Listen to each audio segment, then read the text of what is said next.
The lord అందరికీ. దేవుడు ఒక అద్భుతమైన విషయాన్ని ఇచ్చాడు. ఏంటంటే సార్, బైబిల్లో అంటే మామూలుగా ప్రతి క్రిస్టియను చనిపోయిన తర్వాత సమాధిని పెట్టెలో పెడతారు సార్. ఎందుకో తెలుసా? మామూలుగా మనం ఏదైనా వస్తువు చెడిపోతే ఇసిరేస్తాం, అది మనం మళ్ళీ తీసుకోగలమా? కానీ అది పెట్టి దాంట్లో పెడుతున్నామంటే ఒకరోజు దాన్ని తీస్తారు.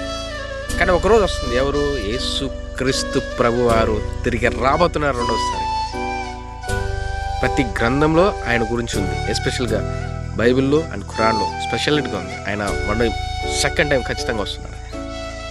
ఆయన వచ్చినప్పుడు ఆ సమాధి పెట్టెల్లో నుంచి లేపుతాడు, ప్రతి ఆత్మను లేపుతాడు.